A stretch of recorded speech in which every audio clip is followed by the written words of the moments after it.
Agama, persilahkan kepada Ibu Lilis Suryani SAS SOS MIKOM.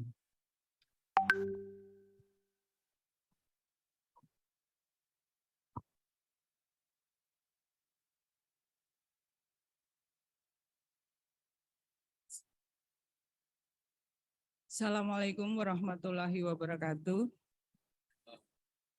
Selamat pagi, salam sejahtera untuk kita sekalian. Shalom, Om Swastiastu, Namo Buddhaya, salam kebajikan. Yang terhormat Bapak Sekretaris Jenderal Kementerian Agama Republik Indonesia yang dalam hal ini diwakili oleh Bapak Kepala Biro Kepegawaian. Yang kami hormati para pejabat pimpinan tinggi Pratama pada PTKN, para kepala kantor wilayah Kementerian Agama Provinsi, ketua pada Sekolah Tinggi Agama Negeri, kepala kantor Kementerian Agama Kabupaten Kota, kepala Balai Diklat Keagamaan, kepala Balai Litbang Agama, kepala UPT Asrama Haji Embarkasi, kepala Lokadiklat Keagamaan, para koordinator dan subkoordinator pada Biro Kepegawaian, serta seluruh peserta baik JA maupun JF yang berbahagia. Pertama-tama marilah kita panjatkan puji dan syukur kehadirat Allah Subhanahu wa Ta'ala, Tuhan yang Maha Esa.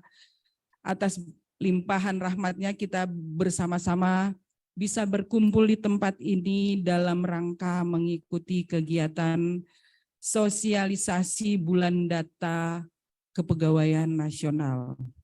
Terima kasih kami sampaikan kepada Bapak Kepala Biro Kepegawaian serta seluruh peserta hadirin yang telah memenuhi undangan kami. Semoga peran aktif kita dalam kegiatan ini dapat mencapai target-target kegiatan yang ditetapkan dalam rangka meningkatkan validitas data kepegawaian ASN Kementerian Agama. Bapak Kepala Biro Kepegawaian yang kami hormati, pada kesempatan ini perkenankanlah kami melaporkan beberapa hal terkait dengan kegiatan ini.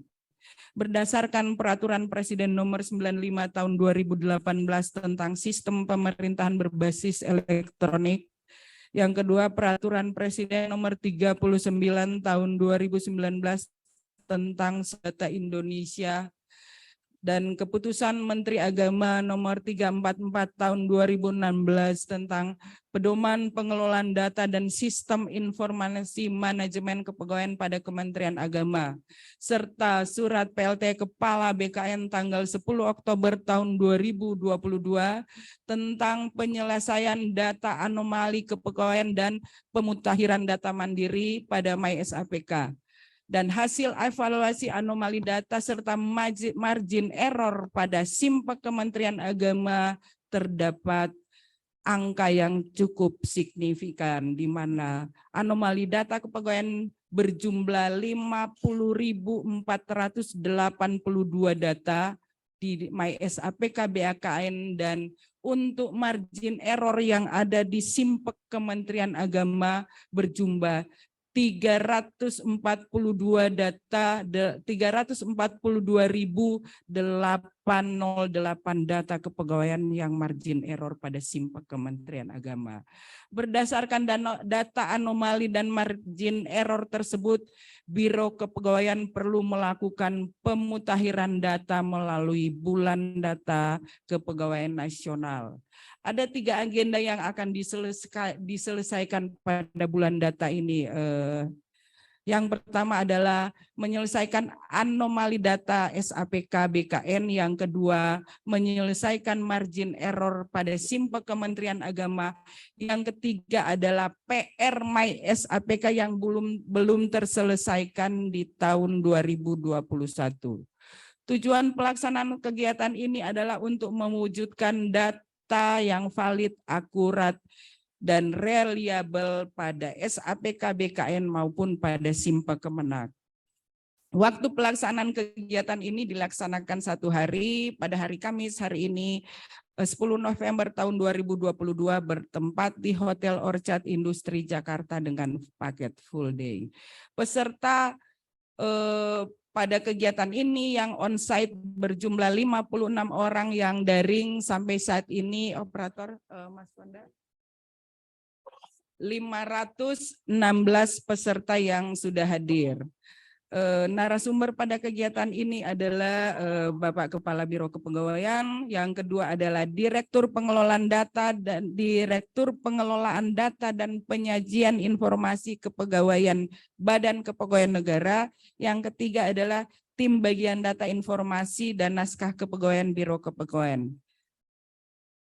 Biaya kegiatan ini dibebankan pada Dipas Sekretariat Jenderal Kementerian Agama tahun 2022. Demikianlah laporan ini kami sampaikan, dan selanjutnya mohon perkenan Bapak Kepala Biro Kepegawaian berkenan memberikan pengarahan sekaligus membuka acara ini secara resmi. Terima kasih, lebih kurangnya mohon maaf. Billahi taufiq wal hidayah. Wassalamualaikum warahmatullahi wabarakatuh. Selamat siang, shalom, om, santi, santi, santi, om.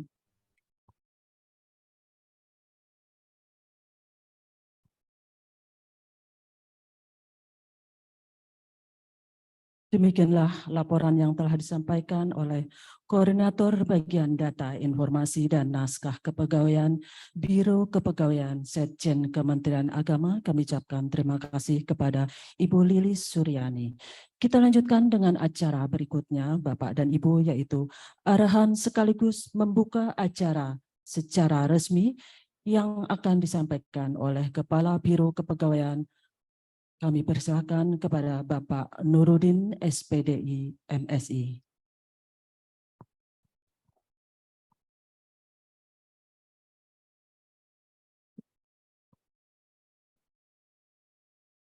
Bismillahirrahmanirrahim. Assalamualaikum warahmatullahi wabarakatuh. Waalaikumsalam warahmatullahi wabarakatuh. Selamat pagi, shalom, salam sejahtera untuk kita sekalian. Om Swastiastu, Namo Buddhaya, salam kebajikan. Yang kami hormati para pejabat pimpinan tinggi Madya, pejabat pimpinan tinggi Pratama di lingkungan kantor wilayah Kementerian Agama Provinsi se-Indonesia, pimpinan tinggi Pratama di lingkungan PTKN,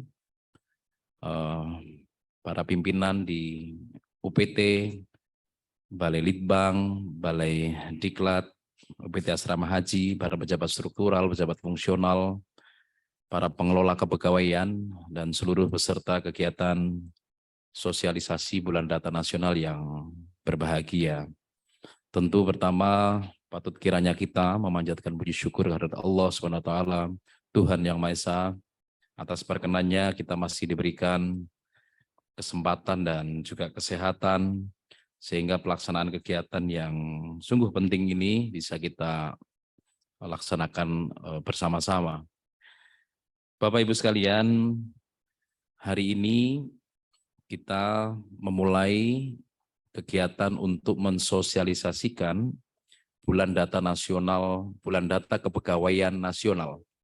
Tentu Bulan Data Kepegawaian Nasional bukan semata sebagai program yang disampaikan kepada seluruh satuan kerja di lingkungan Kementerian Agama. Akan tetapi program ini merupakan program prioritas yang harus wajib kita tuntaskan 100% bisa terselesaikan dalam tenggat waktu yang telah kita tetapkan. Karena kita tahu bahwa persoalan data ini persoalan yang serius. Persoalan data merupakan inti di dalam proses lebih lanjut di dalam layanan-layanan yang ada.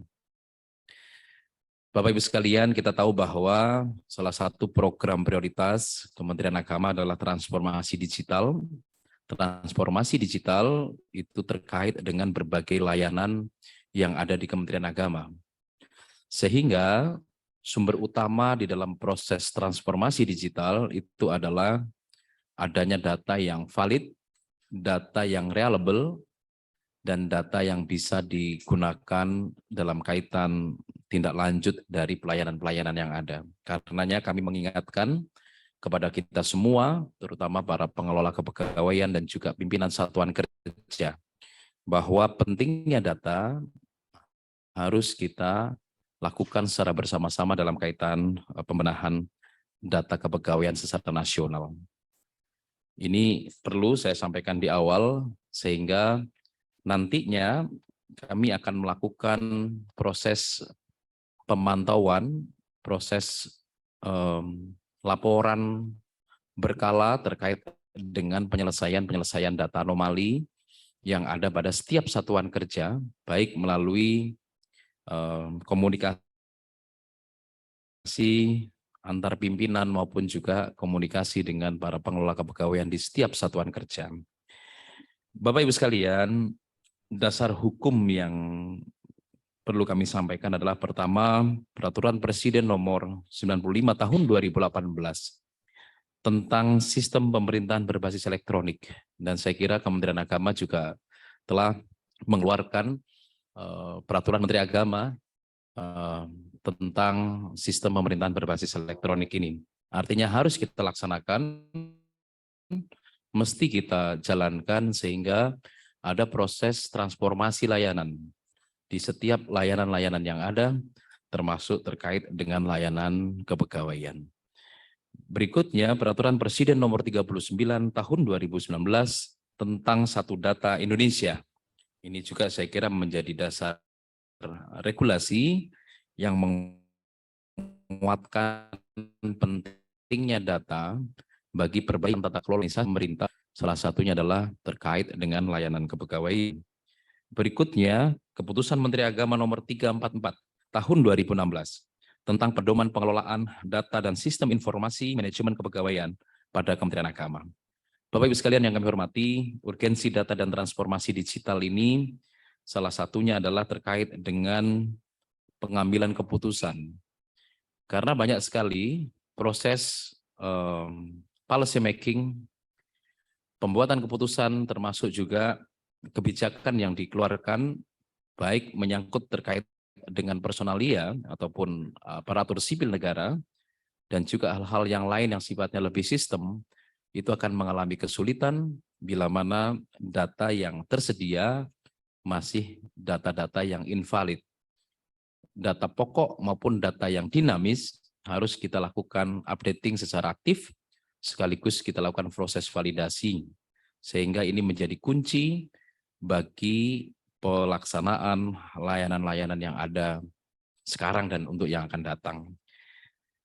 Yang berikutnya, Bapak Ibu sekalian, yaitu terkait dengan layanan kepegawaian berbasis digital.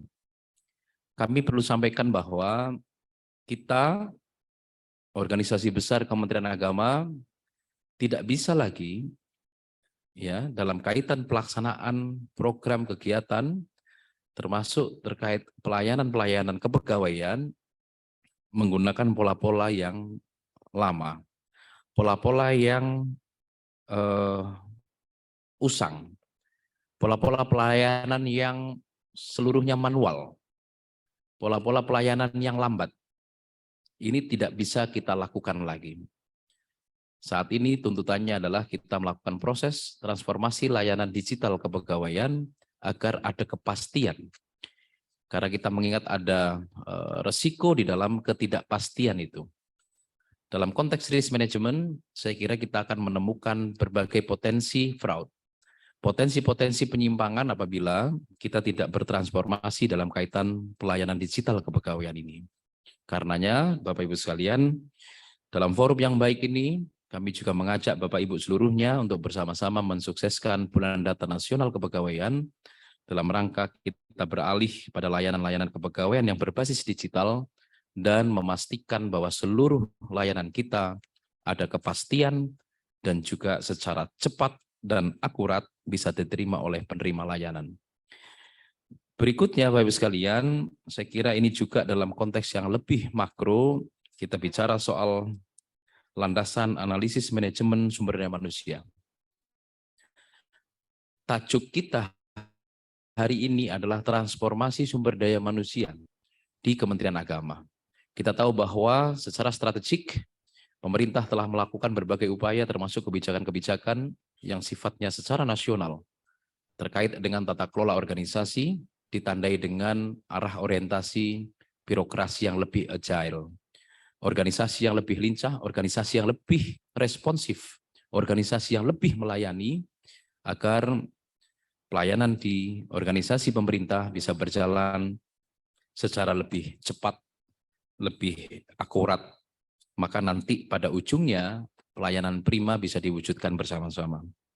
Karenanya Bapak Ibu sekalian, tata kelola dalam kaitan data, tata kelola dalam kaitan manajemen SDM membutuhkan resource atau membutuhkan sumber daya, termasuk di dalamnya adalah data yang betul-betul akurat, yang tidak ada anomali ataupun kesalahan di dalamnya. Tentu ini melalui proses yang kita harapkan tidak terlalu lama, bersama-sama kita lakukan perbaikan agar semua proses-proses kebijakan strategis di kita dapat kita wujudkan, baik transformasi digital maupun juga transformasi sumber daya manusia kita.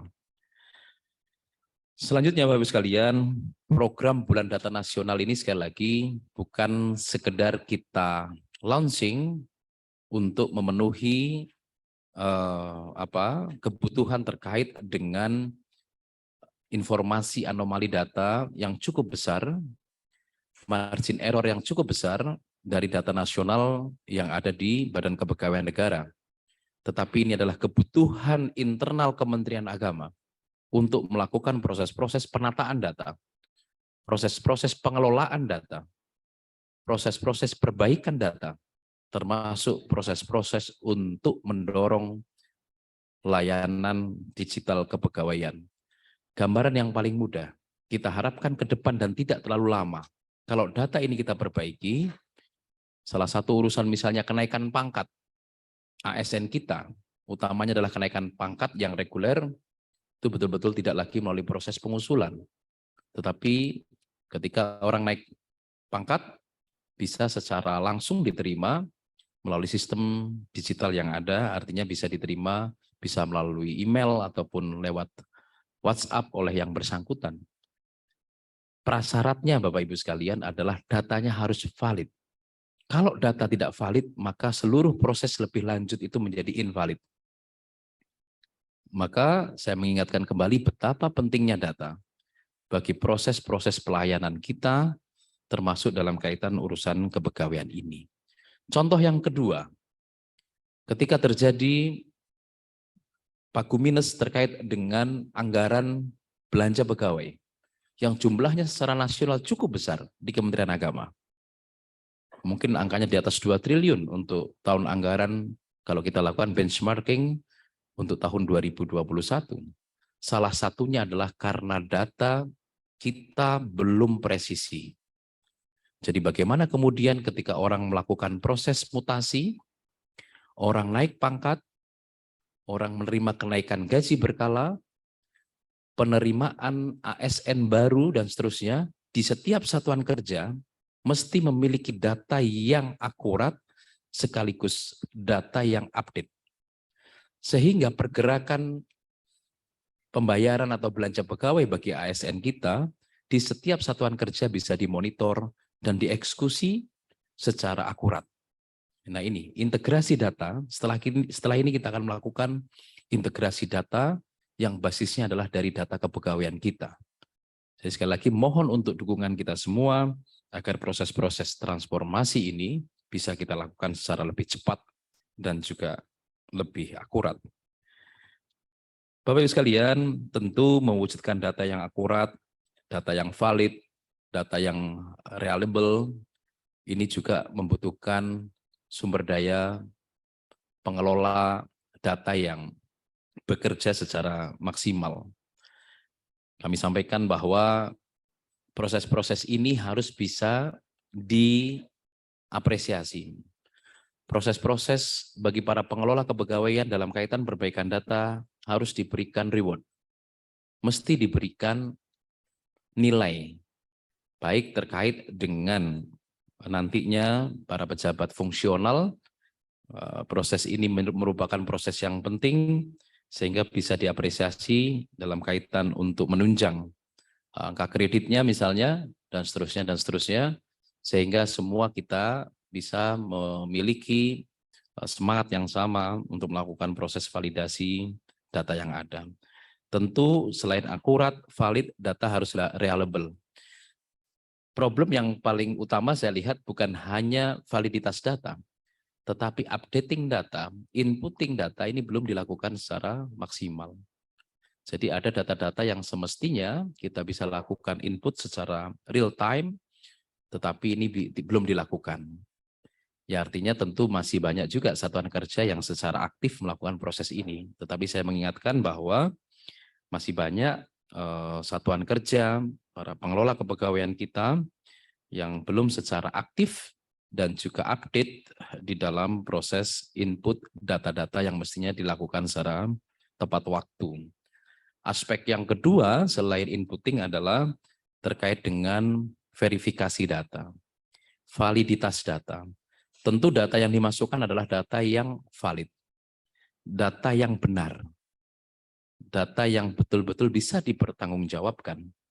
Nah, karenanya program pemutakhiran data secara mandiri itu penting. Akan tetapi juga kita perlu melakukan proses verifikasi, proses validasi data. Sehingga nantinya margin of error dari data kita itu akan semakin mengecil atau bahkan zero error. Ini harapannya. Selain validitas tentu reliabilitas. Secara berkala kita harapkan kita memiliki instrumen untuk melakukan proses validitas dan reliabilitas. Agar data kita itu benar-benar data yang ajek, data yang pasti kebenarannya. Sekali lagi, data yang mesti valid dan ajek kebenarannya. Tentu dengan pemanfaatan teknologi informasi, Bapak Ibu, kita bisa menggunakan instrumen atau misalnya programming kita bisa bekerja untuk bisa mengukur dan melakukan proses verifikasi, validasi, dan reliabilitas data ini. Sehingga data benar nantinya, data kepegawaian ini benar, layanan kepegawaiannya pun akan lancar. Jadi data benar, layanan akan lancar. Bapak Ibu sekalian, arah ke depan terkait layanan kepegawaian berbasis digital mohon untuk kita dukung bersama karena ini adalah salah satu kunci bagi perbaikan layanan di Kementerian Agama. Selanjutnya tentu kita menghadapi tantangan yang juga tidak mudah, tapi bukan berarti tidak bisa kita selesaikan. Misalnya terkait dengan keragaman data. Baik program, Bapak Ibu, mohon nanti ada kita memiliki peranata komputer, ada analis SDM aparatur, dan semua jabatan-jabatan yang terkait dengan SDM, terkait dengan sumber daya manusia, itu perlu mencari cara untuk melakukan proses-proses agar kategorisasi data itu bisa kita lakukan dengan baik, karena kita memiliki keragaman data yang cukup besar. Tapi yang paling pokok menurut saya saat ini adalah data-data pokok kepegawaian. Data-data dasar kepegawaian tidak boleh ada error. Harus nol. Tidak mungkin seorang yang menjadi aparatur ketika yang bersangkutan melakukan proses atau mendapatkan promosi di tempat yang lain masih tercatat di tempat yang lama. Ini kan sesuatu yang aneh. Tentu kita tidak akan bisa melakukan proses-proses lebih lanjut apabila kita memiliki kebijakan terhadap yang bersangkutan ataupun tempat yang ditinggalkan dalam kaitan layanan yang lain. Nah, ini menjadi sangat mengkhawatirkan. Di sisi lain saya kira Bapak Ibu sekalian, satuan kerja kami minta untuk proaktif dalam kaitan ini. Sehingga data yang dimiliki di satuan kerja ataupun data pribadi yang dimiliki oleh aparatur kita itu betul-betul data yang sama dengan yang kita miliki. Sehingga secara kategorik data-data kita, data-data kepegawaian ini bisa kita kelompokkan untuk bisa diselesaikan secara baik. Kemudian aspek yang berikutnya yang kita temui tantangannya adalah proses-proses selama ini untuk pemutakhiran ini masih manual. Tadi saya ingatkan bahwa silakan menggunakan instrumen yang tercepat, instrumen yang valid, instrumen yang terpercaya, bahwa sekali input kita bisa menyelesaikan mungkin bisa ratusan atau ribuan data. Nah, ini tentu dibantu dengan teknologi informasi dan juga pengelola atau sumber daya manusia yang memahami betul terkait dengan proses updating dan validitas data ini.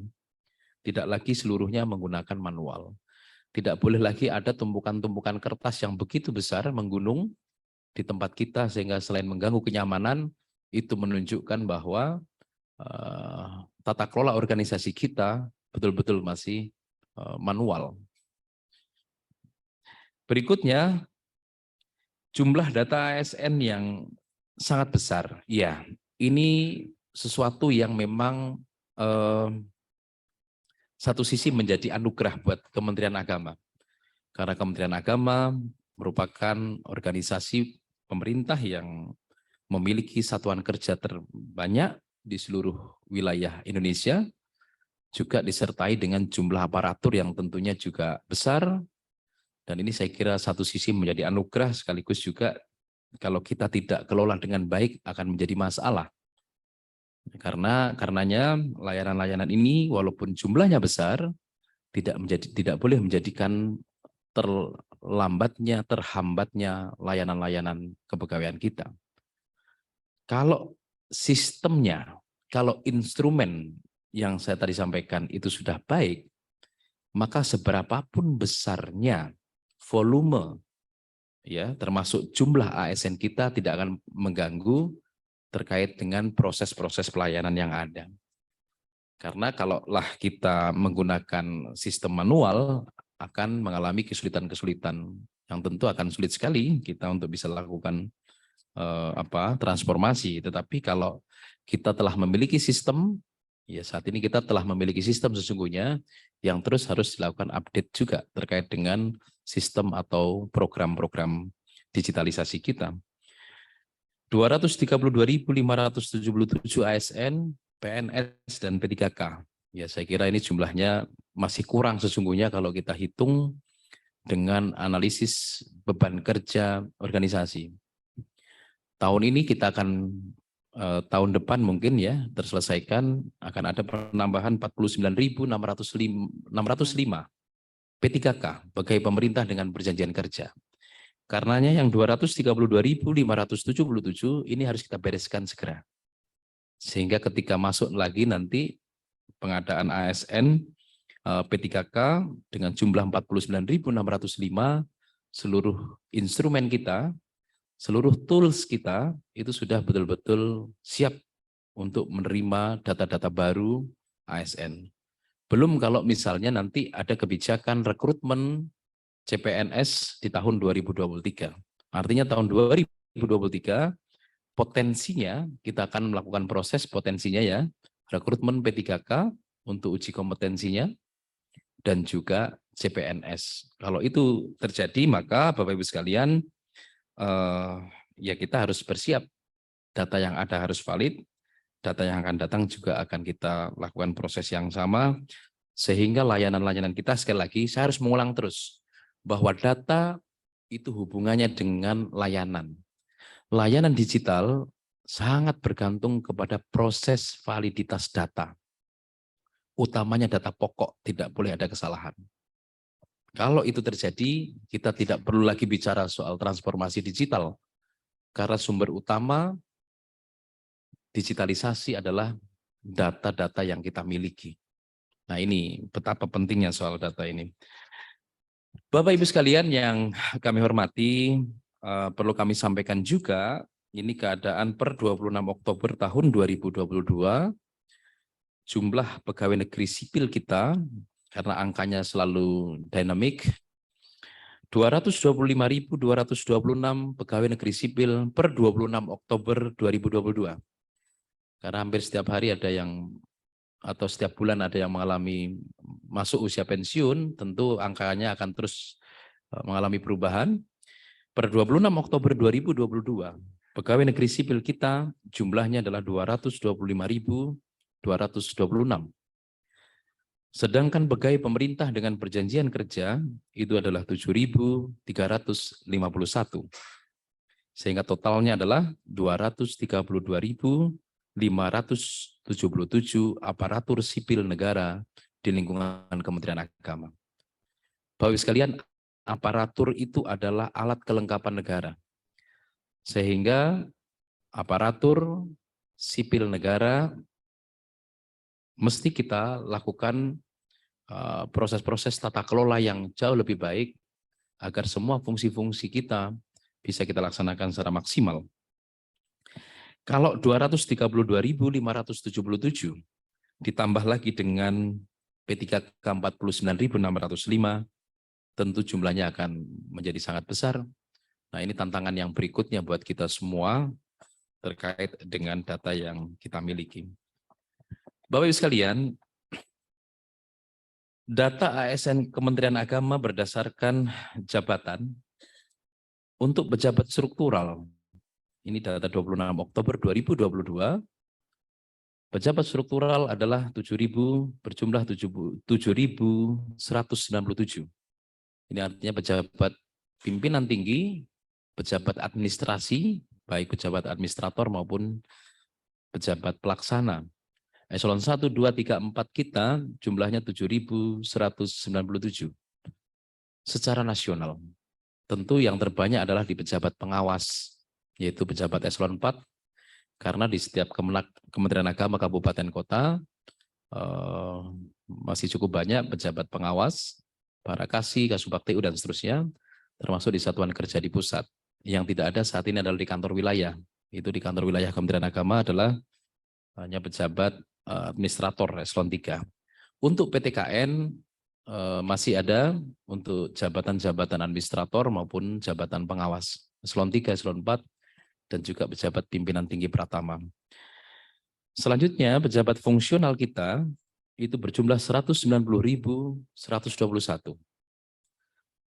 Nah, ini tentu data yang perlu dicek kembali apakah sudah didasarkan pada perubahan organisasi dan tata kerja kita yang baru sebagaimana PMA 72 ya, tahun 2022, organisasi dan tata kerja Kementerian Agama, karena ada kurang lebih 2.800 mungkin jabatan administrasi, yaitu pejabat administrator eselon 3 dan eselon 4, karena adanya kebijakan penyetaraan jabatan dari struktural ke fungsional, posisinya sudah beralih.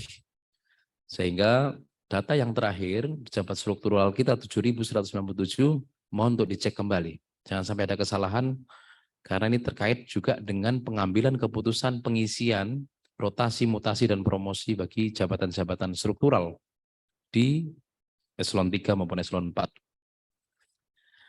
Pejabat fungsional saya kira juga kita memiliki cukup banyak, bervariasi, ada berbagai jenis jabatan fungsional.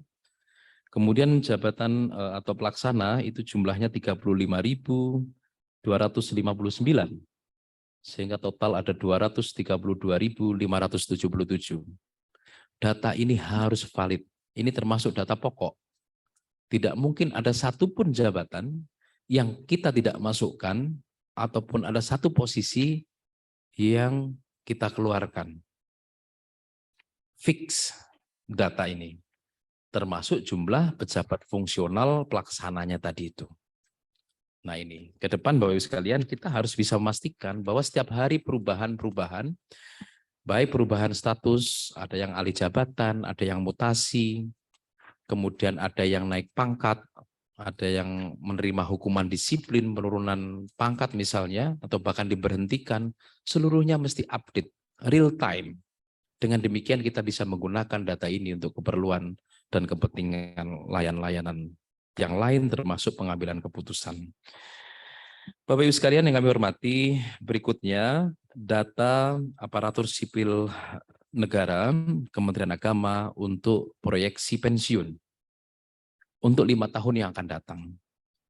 Jadi berdasarkan data kita bisa melihat bahwa ada tren pensiun yang cukup tinggi di Kementerian Agama.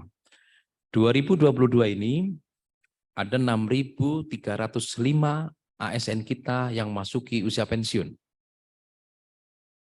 6.000. Tahun 2023 yang akan datang ada 5.812 ASN kita yang akan memasuki masa purna tugas. 2024 6.721. Nah, ini semakin tahun semakin meningkat ternyata. Trennya semakin naik. 2025 8.265. Sedangkan tahun 2026 9.727 orang. Artinya Bapak Ibu sekalian, kita harus bekerja secara optimal termasuk terkait dengan menghitung analisis kebutuhan aparatur sipil negara kita ke depan. Kita tidak mau kemudian ada layanan-layanan bagi masyarakat yang tidak dilayani karena memang tidak ada aparatur di situ, di tempat itu. Penghulu misalnya, atau penyuluh di unit kerja kecamatan kita, ya KUA, katakan demikian.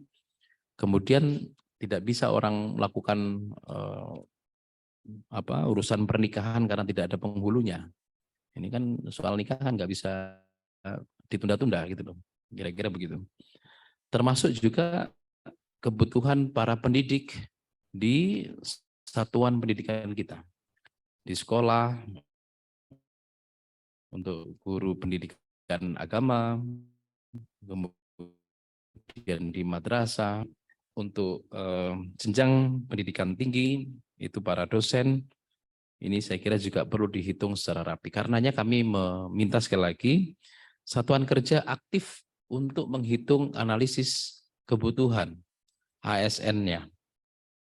Tetapi kita juga akan menghitung kemampuan atau kecukupan, ketersediaan kuota. Sehingga nanti akan muncul jabatan apa yang prioritas untuk kita bisa adakan, jabatan apa yang masih bisa untuk dikebelakangkan. Nah ini harus betul-betul dihitung secara cermat. Selanjutnya Bapak Ibu sekalian, saya kira ini bagian yang penting, yaitu data anomali berdasarkan sistem aplikasi pelayanan kepegawaian BKN. Nah ini Bapak Ibu bisa melihat bersama-sama, mohon untuk bisa dicatat bahwa data anomali atau data yang belum beres, data yang belum valid, tadi saya sampaikan ya, apalagi reliable, valid pun belum. Itu anomalinya cukup tinggi, secara kategorik dibagi dalam beberapa jenis. Yang pertama yaitu terkait dengan status pegawai negeri sipil namun TMT PNS-nya kosong, artinya bisa jadi ini belum diinput ya. Jadi statusnya adalah untuk pegawai negeri sipil tapi TMT-nya kok nggak ada. Kapan dia terhitung mulai tanggal berapa gitu kan? Itu 1.282. Jadi 1.282 secara nasional. Nah, ini agar segera dicek, kemudian dilakukan proses perbaikan data, tentu dilihat betul terkait dengan dokumen kepegawaiannya. Tidak boleh juga kita lakukan proses perbaikan data secara cepat, tetapi justru yang dimasukkan adalah data yang salah. Itu namanya melakukan 2 kali kesalahan. Nah, 2 kali kesalahan ini bahaya, gitu ya. Kalau salah 3 berarti di Jawa Tengah ya. Salah 3. Berikutnya adalah TMT CPNS dan TMT PNS-nya ini tidak sesuai. Bisa jadi juga salah input ya. Jadi TMT CPNS dengan TMT PNS-nya justru TMT CPNS-nya lebih besar. Lebih dulu. PNS-nya lebih dulu. Baru CPNS-nya. Artinya ada inputting data yang mungkin saja ini salah memasukkan data. Katakan saja CPNS-nya 2006. Tetapi PNS-nya ditulisnya 2004. Nah itu kan nggak mungkin. Masa PNS dulu baru calon. Kan gitu. Karenanya ini juga tidak sesuai. Harus segera dilakukan checking. Selanjutnya jabatan fungsional ataupun pelaksana kosong. Ini berarti belum diinput. Apakah yang bersangkutan ini adalah apa jabatan fungsionalnya misalnya begitu ya. Ini belum diinput. 671 secara nasional ya. Kemudian status CPNS lebih dari 2 tahun. Jadi secara regulatif kita melihat bahwa ada proses-proses yang harus kita perhatikan bahwa pegawai negeri sipil dalam proses penjajakan sebagai calon itu kan 1 tahun. Tetapi mungkin saja proses kalau dulu namanya prajabatan atau sekarang latsar, pelatihan dasarnya itu terkait juga kapasitas ya, kapasitas diklat kita, tapi tahun ini atau tahun-tahun yang lalu sudah tidak ada lagi, hampir seluruhnya pasti tepat waktu pelatihan dasar untuk calon pegawai negeri sipil itu 1 tahun setelah calon akan mengikuti proses pelatihan dasar dan kemudian ditetapkan sebagai pegawai negeri sipil melalui proses penetapan atau pelantikan, pengukuhan ya, sebagai pegawai negeri sipil. Tetapi di data kita ini harusnya sudah tidak lagi CPNS tapi harusnya sudah PNS, masih tertulis CPNS lebih dari 2 tahun. Tapi angkanya Bapak Ibu sekalian cukup besar, 14.869. Ini angka yang sangat besar. Tolong ini juga dicek. Kemudian Bapak Ibu sekalian, karena begini, orang juga memiliki hak terkait dengan peningkatan kualifikasi misalnya. Pendidikan untuk bisa mengikuti pendidikan atau studi yang lebih lanjut. S1 mau ke S2, itu kan ketentuannya 2 tahun. Kalau 2 tahun kemudian dia masih terinput sebagai CPNS, bisa jadi secara otomatis akan ditolak terkait dengan izin atau tugas belajarnya. Karena tidak memenuhi syarat. Kalau kita menggunakan basis data digital yang ada. Ini juga banyak kaitannya dengan yang lain. Dan kami mengingatkan Inspektorat Jenderal nanti dalam rapat koordinasi kepengawasan bulan ini, mungkin minggu depan, perannya sudah menyampaikan akan fokus di beberapa hal soal kepegawaian. Salah satunya terkait dengan layanan kenaikan pangkat, kemudian izin dan tugas belajar yang cukup banyak juga anomalinya. Selain juga digitalisasi layanan kepegawaian. Saya kira ini momentum yang baik. Tadi pagi saya juga sudah sampaikan ke Sekretaris Jenderal, juga ke Inspektur Jenderal dalam upacara Hari Pahlawan Nasional sekilas terkait dengan program Bulan Data Nasional ini. Dan nanti kami akan sampaikan, laporkan ke pimpinan termasuk pemantauan terhadap progres dari perbaikan data secara nasional ini secara berkala. Mudah-mudahan di akhir bulan November 2022 data kita 100% sudah bisa dilakukan perbaikan. Bapak Ibu sekalian yang kami hormati, ini berikutnya juga ada pegawai negeri sipil prediksi pensiun tetapi masih aktif.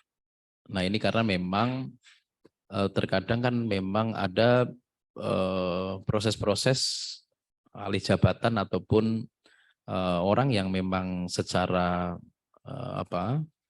normal itu bisa memasuki usia pensiun tetapi kemudian alih jabatan dan secara regulatif usia PNS-nya menjadi bertambah.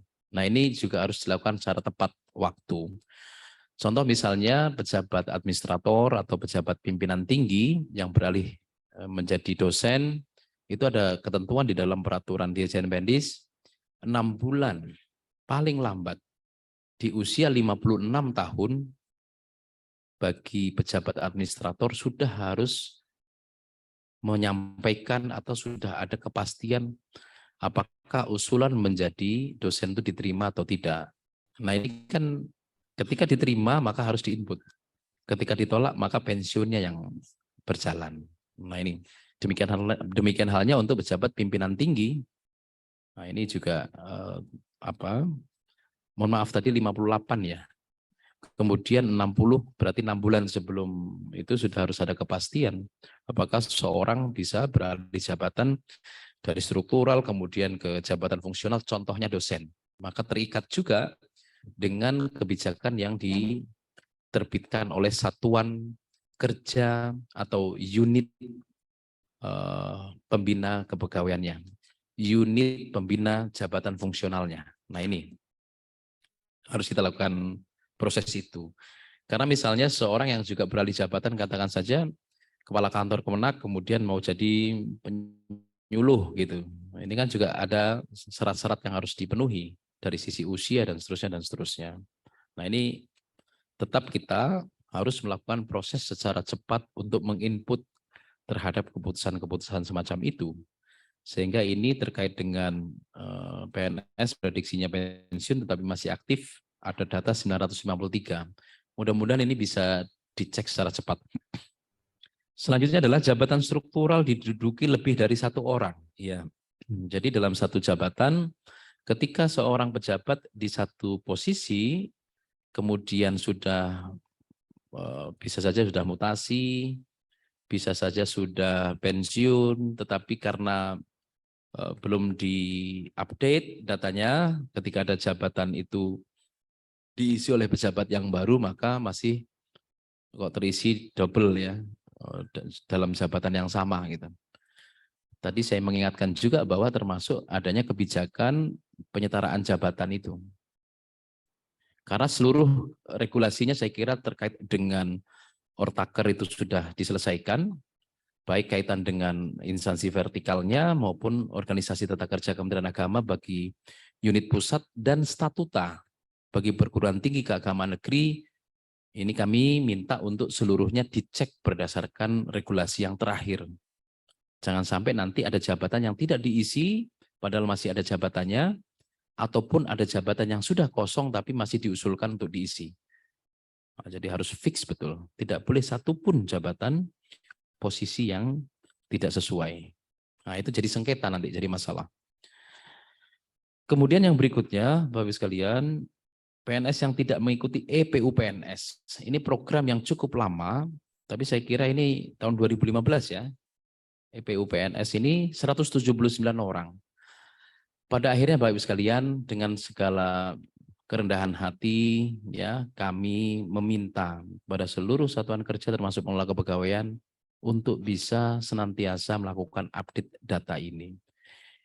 Karena bersamaan juga ya yang akan kami lakukan adalah kami juga akan memberikan konsekuensi terhadap proses atau program yang tidak bisa dilakukan secara tepat agar tidak mengganggu proses-proses layanan lebih lanjut. Contoh misalnya proses-proses pemutakhiran data mandiri yang dilakukan oleh ASN kita bila tidak dilakukan tentu semua hak kepegawaiannya harus di stop. Termasuk nanti bisa jadi ke aspek pembayaran yang lain. Ini harus bisa kita lakukan. Selama datanya belum diupdate, selama terkait dengan datanya belum valid, maka tentunya proses-proses yang menjadi hak yang bersangkutan juga belum bisa diberikan. Karena kewajibannya belum dilaksanakan. Jadi begitu. Contoh, setiap bulan kita ada kewajiban menyampaikan LKH, ya, itu laporan kinerja harian kita, untuk kemudian sebagai dokumen yang bisa kita hitung atau perhitungkan dalam kaitan pembayaran tunjangan kita. Apabila tidak diberikan, tentu haknya tidak dapat disampaikan. Kami minta seluruh satker melakukan hal yang sama. Karena dengan demikian kita akan bisa menghitung bagaimana kinerja setiap aparatur sipil negara di Kementerian Agama. Termasuk data-data yang lain. Nah ini Bu Lilis nanti bisa juga dibuatkan edaran ya. Kita akan lihat agar seluruh data kita betul-betul bisa digunakan karena datanya valid. Selanjutnya adalah jabatan rangkap ada 16, nanti dicek. PNS di unit organisasi kosong 32.085. Jadi ini data unit organisasinya tidak diisi. PNS-nya ada 32.000, unit organisasinya di mana ini belum diisi. Nah ini tolong nanti disegerakan ini, karena jelas orang itu adanya di mana. Kalau alamatnya nggak diketahui, gimana kita bisa layani kan gitu. Bayar gajinya juga jadi permasalahan ya. Bapak-Ibu sekalian, kembali saya ingatkan tadi bahwa misalnya tahun lalu belanja pegawai kita pagu minusnya 2 triliun lebih secara nasional. Tahun ini semua pengelolaannya coba ditarik ke Sekretariat Jenderal agar lebih jelas, lebih pasti. Data ini valid, kita bisa integrasikan dengan keuangan, kita bisa integrasikan dengan perencanaan, sehingga nanti setiap orang yang bergerak dimanapun satuan kerja kita bisa menghitung secara otomatis, sehingga belanja pegawainya tidak berlebihan ataupun kekurangan. Maka kaitan dengan data anomali yang sekarang ini ada 50.482 ASN dalam berbagai kategori data yang anomali. Ini akan kita selesaikan dan harus kita selesaikan sampai dengan akhir bulan November ini. Bapak Ibu sekalian yang kami hormati, selanjutnya adalah terkait dengan anomali data. Ini kalau tadi terkait data yang ada di PKN, SAPK, sekarang data anomali ini berdasarkan Sistem Informasi Manajemen Kepegawaian Kementerian Agama atau SIMPEK Kemenak, yang TMT CPNS ada 56, jabatan yang harus dikonfirmasi ada 97, jabatan tidak sesuai golongannya 2.820, TMT atau pertanggal pangkat terisi, ya. Tahun 1900 gitu. Iya. Jadi terisinya itu tertulis tahun 1900. Setelah Masehi atau sebelum Masehi? Setelah Masehi ya. Berarti itu juga saya kira nggak mungkin gitu bahwa ada masa TMT-nya tahun 1900 gitu. Jadi ini harus dibenahi. Tapi menariknya ada 2.349. Ini angka besar sekali. Nah, karenanya tidak boleh lagi ada pegawai kita yang nggak ketahuan di mana. Kemudian yang berikutnya adalah status CPNS-nya lebih dari 2 tahun tadi. Kalau data BKN tadi menyampaikan angka segitu, lebih besar ya. Di data kita adalah 13.454. Nanti terakhir kita akan lakukan proses rekonsiliasi data. Data kita perbaiki, kemudian kita rekonsiliasi dengan data BKN sehingga harapannya 100%. BKN juga harus melakukan pembenahan terhadap data-data ini. Kalau sudah betul diinput, diperbaiki ya di sana juga boleh nanti dikit belum atau sebaliknya. Berikutnya Bapak sekalian, ini data margin error. Itu berdasarkan SIMPEK Kemenla belum diinput betul ya. Jadi surat keputusan terkait dengan golongan kepangkatan 1,33%. Kalau dari jumlah ASN kita tentu besar ya, besar sekali ini. Kemudian 5,86% untuk SK jabatannya. SK kenaikan gaji berkala ada 9,83%. Bapak hitung sendiri ya. Kalau jumlah ASN-nya 232.000, angka persentase ini Bapak hitung sendiri nanti. Keluarnya berapa? Ya, kalau 10% pasti 20.000 kan gitu. Kurang lebih, 20.000 lebih.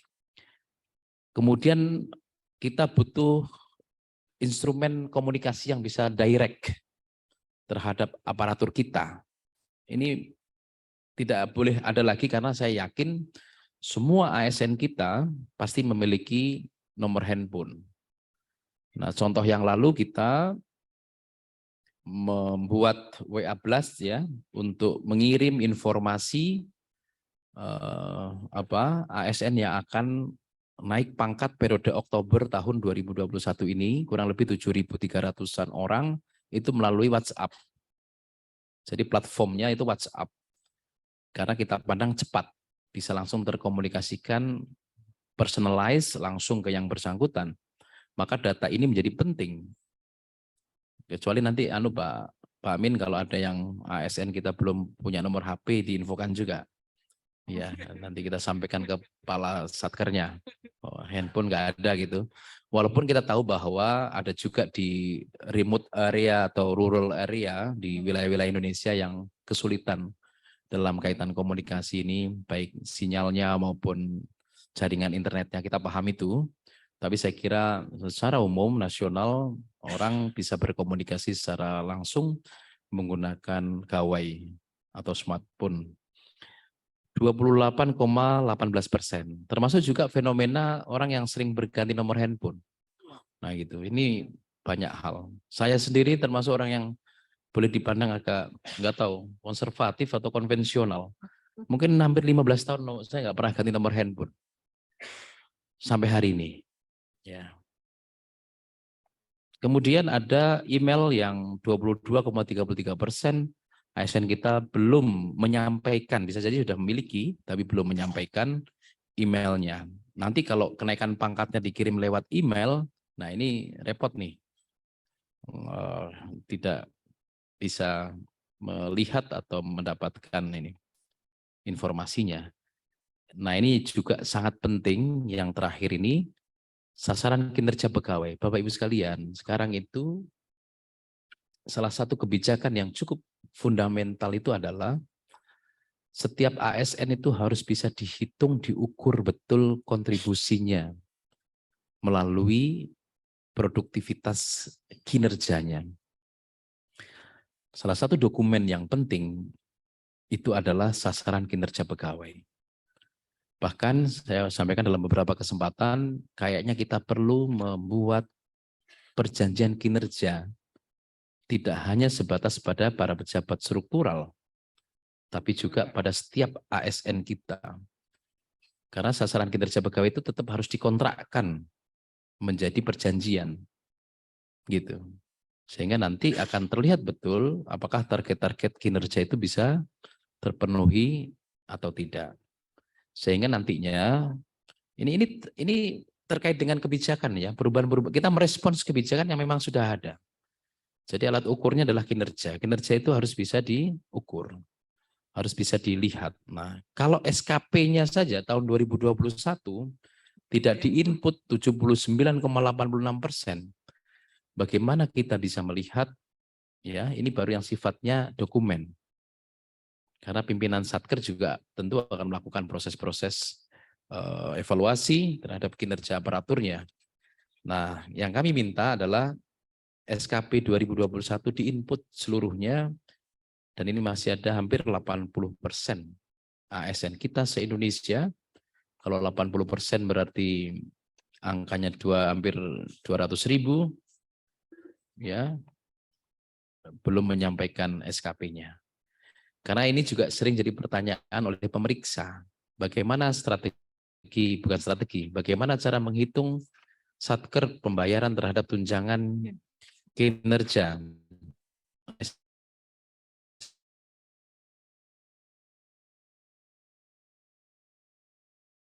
kita, apa Oke, ternyata tidak hanya presensi yang menghitung secara otomatis, tetapi juga ada LKH-nya, laporan kinerja harian atau lembar kinerja harian.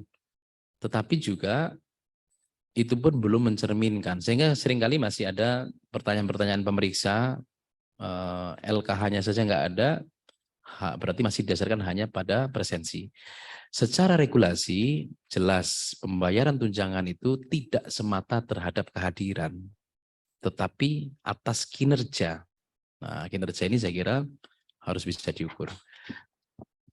Ya, Bapak Ibu sekalian, selanjutnya saya kira ini perlu untuk disampaikan kembali review bahwa transformasi digital dalam inovasi layanan kepegawaian ada berbagai urusan. Yang secara kategorik kami ingin sampaikan di sini ada terkait penghargaan ya, sebelah kanan itu atas. Kemudian ada proses integrasi data dengan sistem informasi ASN BKN. Kemudian terkait formasi kebutuhan pegawai, ada terkait mutasi pegawai, di situ ada kenaikan pangkat, SK pensiun, kenaikan gaji berkala, juga orang yang pindah ya, baik ke dalam Kementerian Agama atau pindah antar instansi keluar dari Kementerian Agama atau pindah antar unit kerja atau satuan kerja di internal di lingkungan Kementerian Agama. Jumlahnya cukup besar. Dan saya juga ingin menyampaikan dalam kesempatan yang baik ini, tolong Bapak, Ibu, para analis SDM aparatur, para pengelola kepegawaian di satuan kerja, untuk secara aktif terus-menerus menyampaikan kepada pimpinan terkait dengan regulasi-regulasi kepegawaian. Jangan sampai kemudian tidak bisa mengambil keputusan dan menyerahkannya ke kami di pusat seluruh urusan. Sehingga tiap hari kami harus membuat balasan surat, ini ditolak, itu ditolak. Karena tidak berani, bisa jadi, kami yakin sudah memahami, hanya tidak berani mengambil keputusan di level satuan kerja. Usul ini tidak bisa dijawab saja di situ. Berdasarkan regulasi ini, dan seterusnya, tidak bisa. Gitu. Jadi ini tolong untuk bisa dipastikan, dicermati, sehingga tidak seluruhnya harus tersampaikan ke kami untuk bisa dieksekusi, habis itu kemudian diperhadapkan, ini udah keputusan dari pusat. Padahal sebenarnya bisa diputus di tingkat satuan kerja. Ini saya minta analis SDM aparatur, pengelola kepegawaian satuan kerja untuk secara aktif berkomunikasi dengan para pimpinannya, dan juga menyampaikan kepada para pegawai adalah hal yang memang sudah diatur secara jelas di regulasi, yang bisa-bisa, yang tidak-tidak. Kemudian adalah penilaian kinerja, tadi saya sampaikan. Kemudian izin dan tugas belajar ini termasuk area yang cukup banyak permasalahan. Masih banyak pertanyaan yang tidak mengantongi izin dan tugas belajar, kemudian minta di pencantuman gelar dan kemudian minta diakui secara kepegawaian. Kalau secara akademik diakui. Seorang yang sudah yudisium, kemudian selesai katakan saja sidang terbuka kalau dia doktoral, kemudian menyelesaikan seluruh program doktoralnya, katakan begitu, ya tentu diakui secara akademik. Saudara A berhak menyandang gelar doktor sejak hari ini, yaitu digunakan secara akademik. Tapi mohon maaf, secara kepegawaian ada ketentuan-ketentuan yang harus dipenuhi. Nah, ini perlu kami ingatkan. Sehingga ketika 2017 ada pemutihan terkait dengan izin belajar, itu sudah pernah dilakukan proses rekonsiliasi datanya. Tapi untuk tahun sampai sekarang belum ada kebijakan afirmatif yang lain. Selama itu belum ada, tolong diikuti semua ketentuan aturan yang ada. Kalau memang tidak bisa menggunakan dalam konteks kepegawaian, ya jangan diberikan. Gitu. Ini untuk menjaga kepastian. Nanti sambil kita carikan afirmatif policy-nya. Kebijakan-kebijakan afirmasi terhadap status kepegawaian seseorang. Karena kami memahami juga bahwa yang bersangkutan telah membantu kita dalam kaitan untuk peningkatan kompetensi maupun kualifikasinya. Tetapi aturan-aturan ini juga harus ditegakkan secara baik untuk memberikan kepastian. Kepastian hukum, kepastian layanan kepada semua. Dan harus perlakuan adil terhadap semua sistem merit. Kemudian penilaian angka kredit, hukuman disiplin, ya kami juga mendorong ini hukuman disiplin agar segera ada regulasi, agar ada majelis etik di setiap satuan kerja, paling tidak di tingkat kanwil atau perguruan tinggi, sehingga memang pembinaan itu akan bisa jalan di masing-masing satker. Database assessment ini mandatori, jadi cukup besar jumlahnya. Semua ASN harus di assessment. Ini kita membangun pusat penilaian kompetensi, mudah-mudahan bisa terselesaikan. Awal tahun bisa kita gunakan, sehingga assessment tidak lagi berbiaya mahal, dan semua orang bisa mengikuti secara masif proses assessment ini. Karena assessment akan digunakan untuk proses pemetaan kompetensi, rotasi, mutasi, serta promosi. Seleksi jabatan pimpinan tinggi, ya ini berjalan, alhamdulillah tahun ini kita dapat penghargaan dari Komisi Aparatur Sipil Negara untuk kaitan pengisian jabatan pimpinan tinggi dengan kategori baik. Artinya semua proses prosedurnya kita lakukan. Jadi kami juga diinformasikan kalau ada penyimpangan-penyimpangan yang Bapak Ibu ketahui, boleh mengadu ke Biro Kepegawaian kalau ada terkait penyimpangan-penyimpangan terkait pengisian jabatan. Tidak semata harus ke Inspektorat Jenderal, bisa juga ke kami, agar kami bisa melakukan proses mitigasi cepat, karena kita ini sedang proses bertransformasi untuk jauh lebih baik dari kondisi yang ada. Kemudian arsip digital, ya, e-arsip kami ini volumenya cukup besar. Alhamdulillah Bu Lilis dan teman-teman di bagian data dan informasi melakukan e-arsip, ya tentu masih ada hal-hal yang kurang. Bu Lilis dan tim ini bekerja siang malam, saya tahu itu. Dan alhamdulillah ini juga progresnya cukup baik. Kemudian integrasi data dengan sistem informasi lainnya. Nah ini pada akhirnya, tadi saya sudah sampaikan, kita akan mengintegrasikan data kita. Ketika data kita sudah valid dengan program dan sistem data lainnya, termasuk super apps yang ada di Kementerian Agama melalui Biro Humas Data dan Informasi. Kita integrasikan data kita dengan Simpatika yang ada di madrasah. Kita integrasikan data kita dengan emis yang ada di Pendis, dengan EPA yang ada di Bimas. Ada juga mungkin holding data yang lain yang ada di Kementerian Agama. Sehingga untuk apps kepegawaian dalam rangka menunjang super apps yang lebih besar di Kementerian Agama ini kita bisa siapkan. Sekali lagi ini, syaratnya adalah data kita valid. Kalau nggak valid, tentu tidak bisa kita lakukan integrasi. Dan yang terakhir saya kira ini, yaitu terkait dengan implementasi data Simpek ya, pengelolaan data kepegawaian berbasis NIP, nomor induk pegawai, karena juga ada nomor induk P3K, NIP juga, nomor induk P3K, nomor induk PNS, nah, gitu, NIP ya. Layanan kepegawaian online, ya, sekarang kita dorong online. Presensi online, penilaian kinerja, seleksi jabatan pimpinan tinggi, database assessment, hukuman disiplin. Insya Allah minggu depan kita akan tadi saya sampaikan Pak Sekretaris Jenderal dan Pak Inspektur Jenderal untuk bisa hadir launching terkait dengan e-Hukdis atau SIM Hukdis yang memang sudah ada, agar kita betul-betul bisa bersama-sama terkait dengan hasil audit yang ditindaklanjuti dalam kaitan penegakan hukuman disiplin secara online. Artinya yang online itu diizin dengan kami. Kalau inspektorat memang sudah mengembangkan e-audit itu, mudah-mudahan bisa berjalan. Kemudian formasi kebutuhan pegawai, ya tadi sudah sampaikan ya. Penilaian angka kredit, ya kami mengingatkan juga. Mohon maaf ini di forum ini saya banyak mengingatkan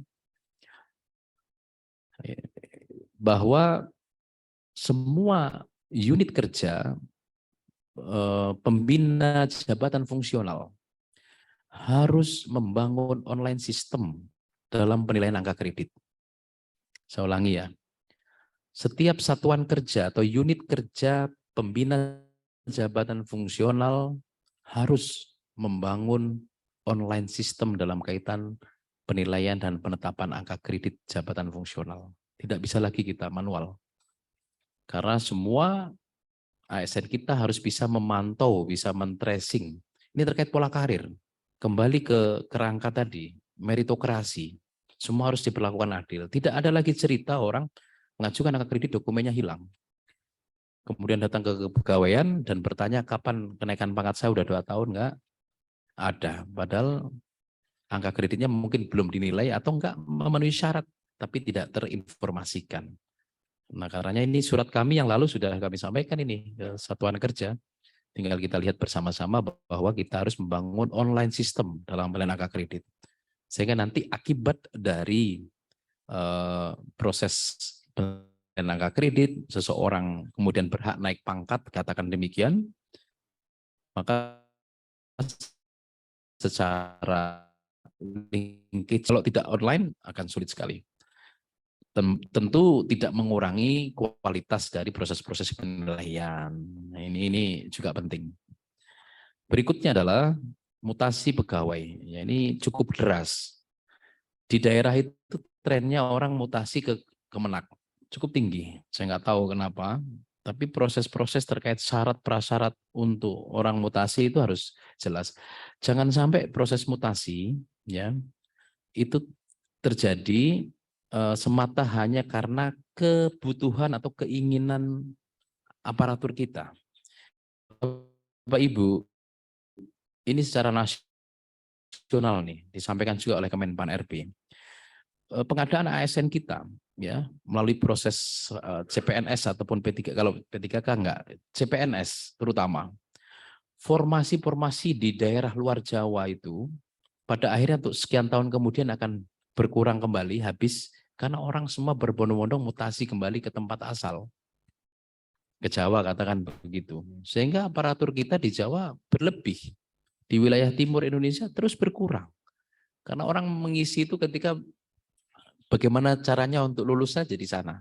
Nah ini harus kita bantu, nggak boleh. Makanya Bapak Ibu CPNS atau PNS kita sejak 2018 diikat dengan kontrak. Tidak boleh proses mutasi 10 tahun di atas materai. 10 tahun tidak boleh untuk mutasi. Tujuannya itu tadi. Ada kepastian bahwa kebutuhan aparatur satuan kerja secara nasional itu bisa merata. Terpenuhi gitu loh. Tapi ada problem lain dan saya kira ini sudah proses berjalan bahwa kita meminta juga satuan kerja menghitung kembali analisis kebutuhan aparaturnya di setiap satker. Karena ada terjadi di satuan kerja, contoh di madrasah yang kelebihan guru dan kekurangan guru. Maka kami meminta ada proses penghitungan melalui nanti skema redistribusi aparatur. Nah kalau itu tidak atas permintaan sendiri, tetapi kebijakan pemerintah. Nah, itu ya ini KP pensiun, KKP pindah, izin dan tugas belajar tadi saya sampaikan serta penghargaan. Penghargaan pun saya kira kalau yang sifatnya mandatori bisa sekali otomatis gitu ya. Seperti halnya Satya Lancana Karya Satya, dan kita harus mikirkan apa penghargaan yang lain, jangan hanya cerita soal hukuman, cerita soal sanksi. Aparatur sipil negara ini juga banyak yang berprestasi, punya inisiasi bagus, inovasi bagus, di situ ada bisa mengajukan kenaikan pangkat luar biasa misalnya, kemudian ada penghargaan yang lain, entah kelas jabatannya yang diakselerasi, atau apapun itu, penghargaan-penghargaan yang bisa menunjang karir ASN kita harus kita pikirkan. Pikirkan itu maknanya ya dilaksanakan, tidak hanya dipikir tapi nggak dilaksanakan. Kemudian Bapak Ibu sekalian, yang ketiga, integrasi data CASN BKN dan integrasi data dengan sistem informasi lainnya dengan Satker Kemlak. Ini 36 Satker, maksudnya gimana ini?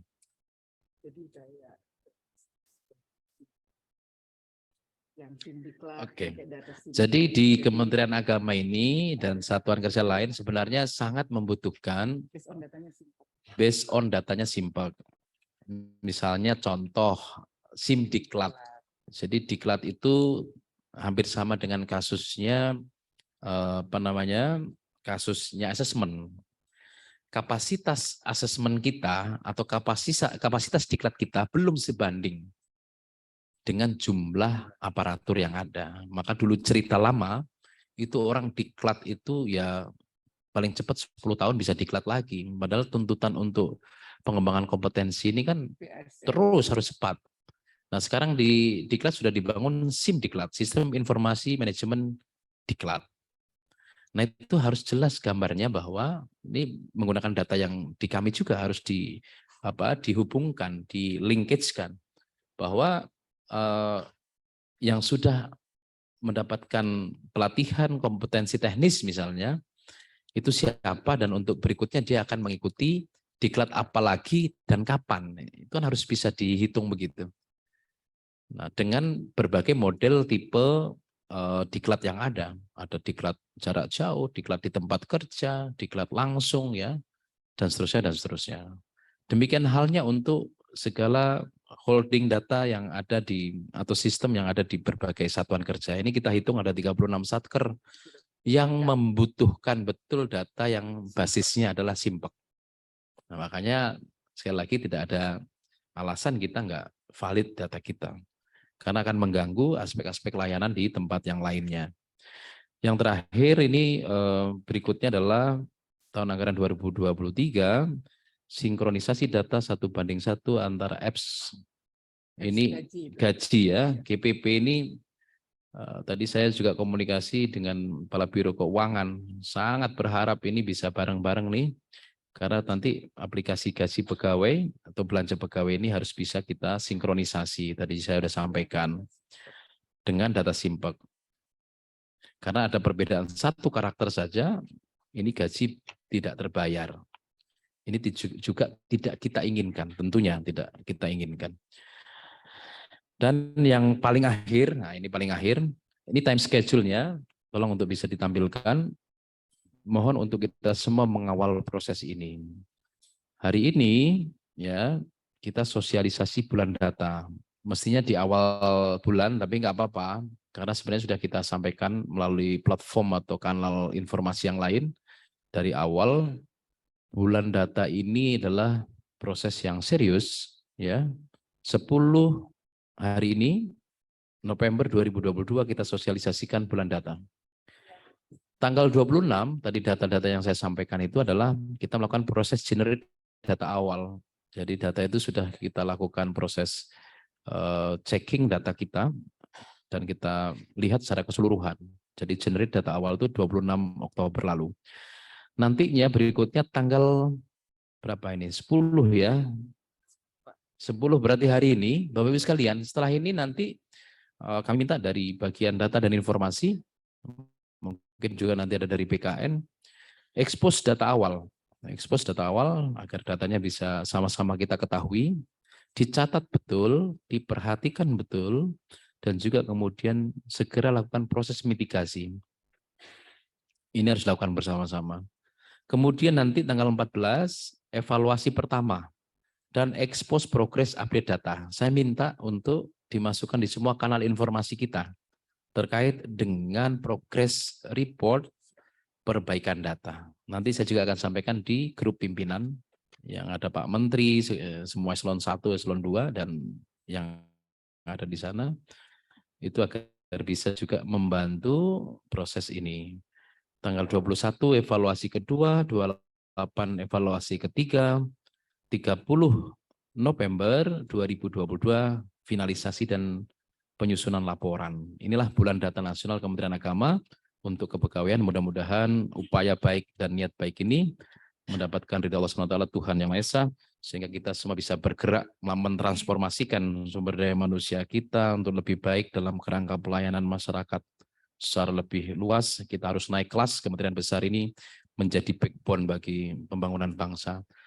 Pertama saya ingin sampaikan selamat untuk Hari Pahlawan Nasional hari ini.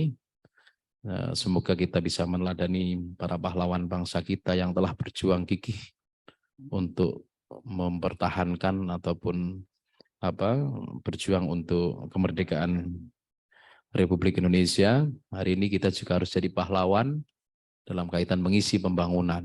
Nah, salah satunya yang paling nyata di depan mata ini, ayo bersama-sama kita perbaiki data kita untuk pelayanan yang lebih baik untuk masyarakat, bangsa dan negara. Dengan senantiasa mengharap ridha Allah SWT, Tuhan Yang Maha Esa, kegiatan untuk sosialisasi bulan data nasional, bulan data kepegawaian nasional secara resmi saya nyatakan dibuka. Demikian kurang lebihnya mohon maaf.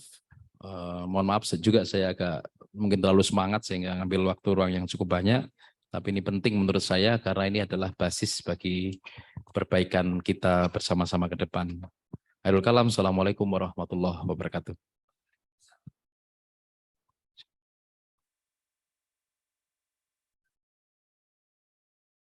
Bapak dan Ibu yang berbahagia, demikianlah arahan yang telah disampaikan oleh Kepala Biro Kepegawaian yang juga sekaligus membuka kegiatan acara ini secara resmi. Untuk itu, kami ucapkan terima kasih kepada Bapak Nurudin.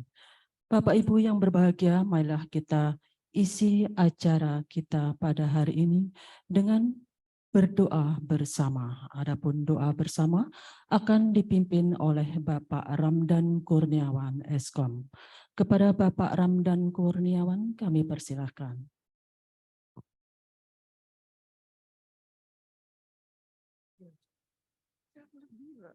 Terima kasih.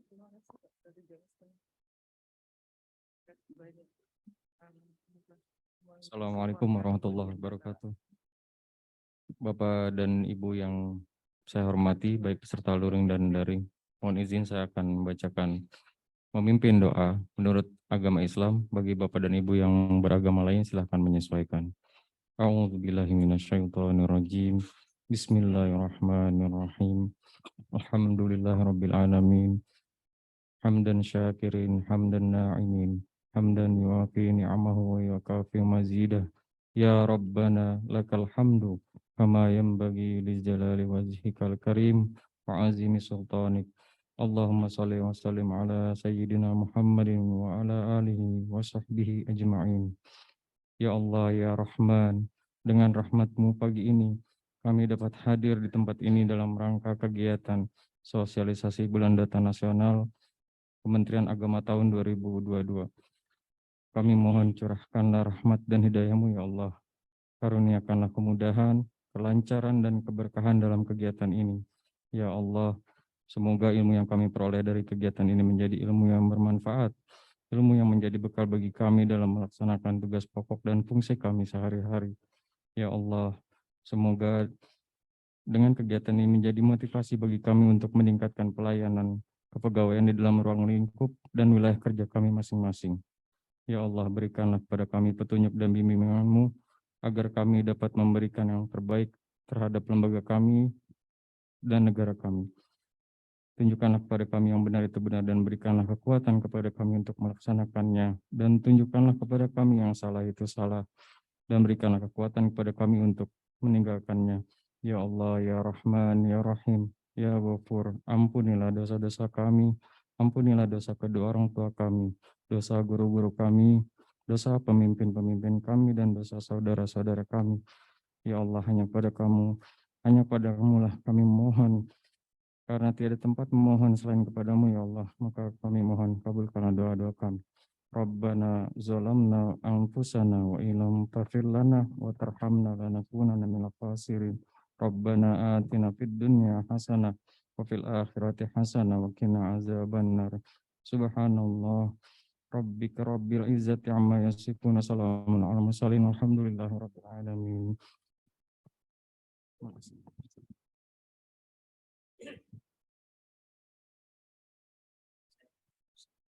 Terima kasih kami sampaikan kepada Bapak Ramdan Kurniawan yang telah memimpin doa bersama untuk kita semua. Semoga acara yang akan kita ikuti pada hari ini secara full day dapat berjalan dengan lancar dan bermanfaat untuk kita semua.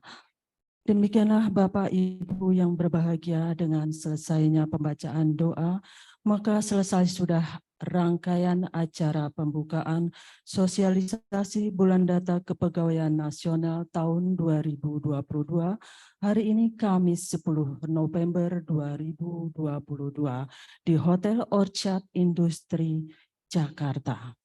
Kami ucapkan terima kasih yang sebesar-besarnya kepada Bapak dan Ibu, para peserta yang telah mengikuti acara ini dengan baik dari awal hingga berakhirnya.